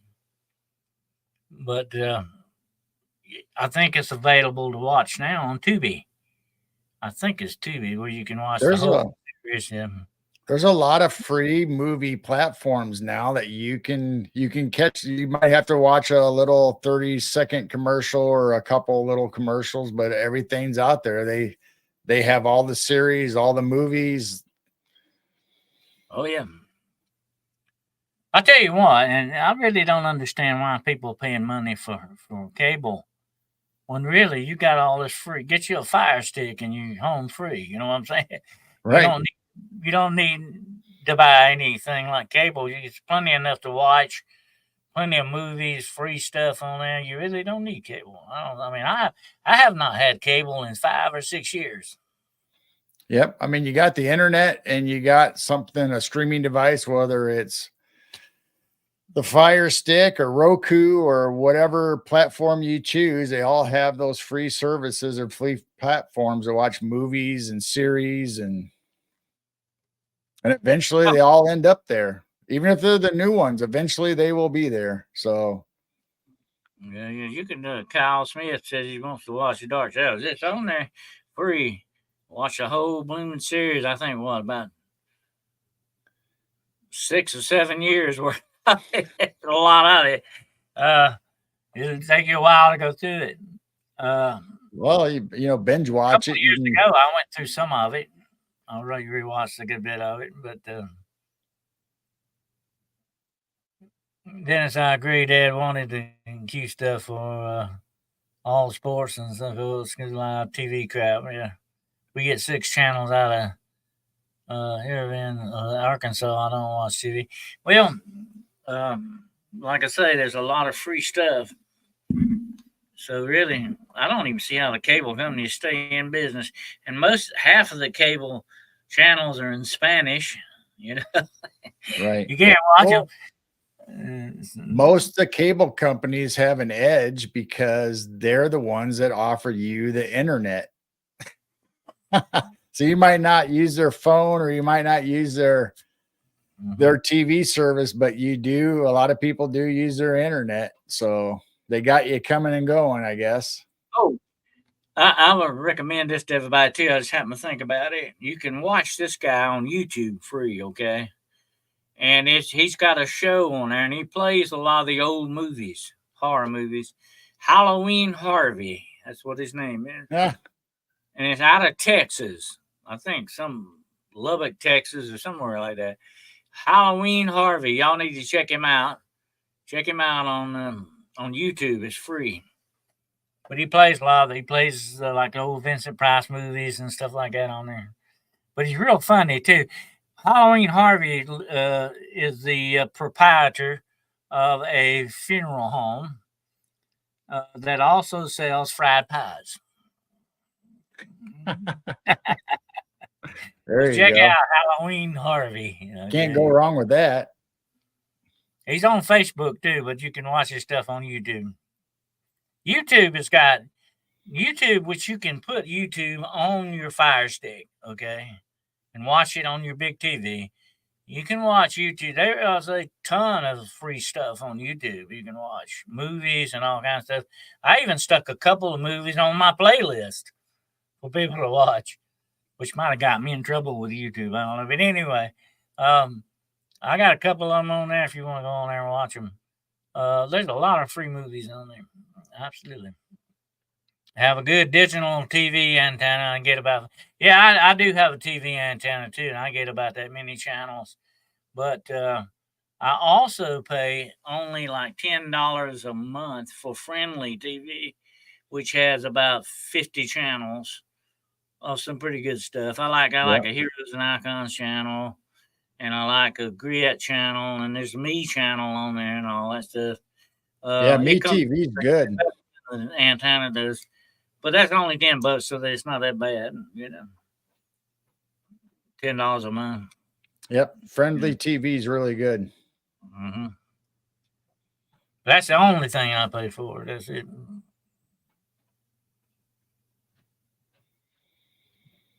YouTube got many ads. Yeah, YouTube is really sticking the ads, and I noticed that even watching some of the Cryptid Hunter shows and some of that on YouTube. Right. Ads in there in the most inappropriate places.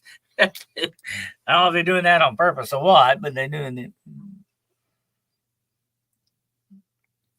It has all the old stuff like HBO, East West, CBs, and Denver, and so on. Just some old satellites used to have. Kind of neat. I have checked Q out. I think I've heard of that, but never had it. I'll check it out. The blue on it. Oh, it's $60 a month. Oh, I thought it was a free one. Oh, I like the free stuff. Thank you. Yeah, well, if it's but anyway, if it's like $6 to $10, that's not so bad. But I mean, that's the reason we got rid of cable, because it kept going up and up. I mean, we don't want to pay $60 to $90 to over $100 every month. Yeah. That's what I say. Especially, I have to spend about $85 a month on just the internet by itself. If I were to put cable on that and a telephone, my gosh, I'd be paying like 300 or 400, about 300 and something bucks a month. Right. That's ridiculous. The internet's high enough by itself. But I would go. I've had a lot of people say, "Well, you'll get you another internet provider," but that's the problem. I'm stuck with this one because there are no fiber optic cables around me and nothing else. And all the best ones are on fiber, cables now. Yeah. You ought to check out Starlink, Dennis. Yeah. It's got real fast internet and it can hook up to your cell phone. Elon's got the technology for that. That's what's saving everybody in the devastated areas where you guys just had the hurricane. I checked the price on that, and it's about like $128 a month. Oh, so it's kind of steep, and then you got to buy equipment for it. Right. I know you got to buy the equipment. And whether they rent that to you or what, I don't know, but there's equipment charge with it, so that's a little bit steep. If he needs to try to make that more affordable, he would get more people linking up to Starlink if he would. But I would go. I went with that in a heartbeat. Oh yeah, I was checking them all out. If you need any advice, just ask me. I'll check them all out. I do that every couple of years when my contract comes up, and I keep threatening to go somewhere else, and then they make me a deal. Like, all right, I'll just stay. Yeah, you can renegotiate sometimes. Renegotiate your contract and get a better price. Oh yeah, they're getting where they don't want to do that now. They don't want to do that anymore. Ida says Cox is charging $308 a month. My God. Oh my gosh. I don't know how you can do that. And Raymond says, be careful on those Roku TVs. People can look in on you through your TV. I heard something about that. I don't have one, but I heard something about that. I don't know if that's true or not. But it wouldn't surprise me. It's like any smart TV or webcam or whatever you use. But our TV we bought before they had webcams installed in them. And so we only use the Roku device, the box. Let me tell you this about Alexa and some of these other things, okay? If they have a camera on them, it's best to either turn them off or cover the camera because they can be hacked. Yeah. I mean, look what we're using right now. That's hooked up to the internet. Your computer can be hacked. It's just like the computer I'm on right now. If I leave it on and leave the camera going, because the camera's on right now, if that camera can be turned on and used, I've seen people do it. Okay, they can hack your computer all 5,000 different ways to Sunday. Okay, believe me, they can do it, and they could anything that's got a camera on it needs to be covered. Yeah, your cell phone. It doesn't even turn the lights on or activate the screen or nothing, and they can record your video and audio right off your cell phone. Well, and it doesn't. You know what? It doesn't even have to be turned on. Yeah, that's right. You can unplug them sometimes. The only way you can take them down is to unplug them. And sometimes that might not even work for your battery thing. They can activate your batteries and certain things. So trust me, they can do some amazing stuff with technology that you wouldn't dream of because that's part of their business. They know how to do it. I even cover my crystal ball up. You don't need anybody looking at you through the crystal ball either. I'm joking, okay? I do have a big crystal ball right here on my desk. But the reason I cover that up is the sun shines on it, it can start a fire. It can be like yeah. It can start a house fire. So you always keep your crystal ball covered up, folks. Remember all those crystals and prisms they used to have hanging around the old lamps to reflect the lights? Yeah, it could happen. I'm gonna tell you a quick story. I gotta go. We gotta go. Let me tell you this. I worked when I worked at the hospital. I worked there for about 30 years. I worked a long time in the storeroom where all the equipment and everything was. And we had a problem one time. We had 9-volt batteries for certain machines up there, monitors or whatever. They had to have 9-volt batteries. Well, come to find out one day that they shipped them to us in boxes. Okay. And we put some boxes on the shelf. We got smelling something. Okay. Went back in there and looked, and that darn box had burnt a hole in it. And what it was, 2 of those 9-volt batteries had touched together and started a fire. Okay. Think about this a minute now. Your Wow. batteries, okay, can do that. And what we complained to the company about that. And after that, they started, and to this day, they're still doing it. They started selling the batteries with these little plastic caps on them to keep Yep. them from touching together. That was to start a fire real quick. You wouldn't believe sometimes the things that, you got to watch out for. If it can go wrong, that's another universal law. It will go wrong. Look at all these electric cars that got submerged in water, and let alone salt water if you lived on the coast or the region east coast. And they started all these fires in people's houses and in their garages because they got in contact with water, specifically salt water, and burst into flames because they're lithium batteries. You can't have salt water and lithium together. Oh, yeah. Yeah, I think if memory serves me, anyways, normally a good transmission here. Well, you got to watch out with things because, like I say, if it can start something, it definitely will do it. Absolutely. Kyle Smith says he's got a shifter problem with his truck. Yeah. Yeah. He's talking to Overbuilt in the chat about transmissions. Yeah. That's going to be a little extensive thing to get into there, buddy. I think I got it fixed for now. Okay, well, that's good. Because I know if you have to take those things apart, my gosh, it's like taking the clock apart. A lot of different parts. And they're heavy. A lot of people don't realize what a transmission can do. It's amazing. Why, it's a built-in mechanism to itself. It's just as intricate as an engine. And with the gears and all the things it uses, it's amazing to see. I watched a guy rebuild one time. It's amazing. Have you drained it and put Freon in it, or that will help? Sometimes, what was that old fix? You could pour oatmeal, sawdust, or anything like that will make it run smooth for a while. And you pour oatmeal on the radiator to stop a leak. Yep, sawdust in the transmission, or oil, or it used to be an oil box, but a transmission. And what it mystery oil. They swear up and down if you put mystery oil in. In the older automobiles, you never change the transmission fluid. Just add more to it, but you never change it because they could screw it up, and that makes sense when you think about it. Because it has metal filings in it and all that gives it better traction to move.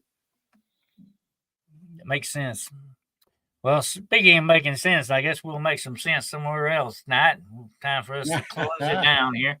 Almost 2 hours. All sticking with us here through crop circles, and who knows what else we got into. And we'll see what we can get done next week. We appreciate you all being here. And I just want to take a minute to say that I appreciate your support while I was off the air temporarily. You can't stop the signal, though. Even hurricanes can't stop it, okay? You can't stop the signal, so we'll keep doing that. But appreciate your support and not forgetting about me while I was gone. And I appreciate that very much. And I appreciate your support on my Patreon and all the other things you do for me. And I'm sure I know Gerald, without doubts, appreciates your support with his program and everything he's got going on. We do appreciate you, and we appreciate you all. Like we said before, this is your podcast too, so always feel free to put your opinion, your observations, your questions, whatever we want them. Definitely. It's not unwanted. It is wanted. Okay. Absolutely. Yes, and tonight we should remember and pray for all these hurricane victims, Hurricane Milton and Hurricane Helene. There's still some people that are missing, and the count will probably go a little higher than what it is. That's a bad thing Right. to think about, but it is. And we need they need prayers and our continued financial support. If you can donate to them, please do so. And I'm sure we'll go there. Like I said, we can't depend on the government to do the stuff for us.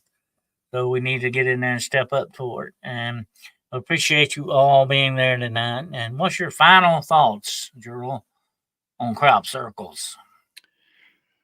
I just think they're fascinating, and like I said, I kind of anymore just observe them or look at them as an artistic and how intricate their designs are. I try to think about how they're made or what causes them, but I mean that's one of those subjects that'll just make your brain hurt because you don't know the answer or what they say or what they're communicating. So I try just to enjoy them for the delight and the fantastic geometric uh, art that they are. Well, I agree with you on that. Definitely, I think this is some type of form of communication going on, whatever it may be. And it may not be of this world, definitely. And if you, like I say, if any of your folks run up on that and you hear any more about it, we'll certainly drop us a line and let us know. It is one of the major mysteries of our time. Absolutely. We appreciate you all being here tonight. And remember, when you're looking for adventure or offbeat stuff, the road less traveled is always waiting here for you. Okay. And we'll see you again next week as the Lord willing the creeks don't rise on us. We'll be here. And until then, hope you have a fantastic week, rest of the week. And don't forget to tune in Wednesday night for the Giant Spiders now. There you And go. for Gerald's show too. And we appreciate you and thank you so much for being with us tonight. Bye, everybody. Vai, Candias.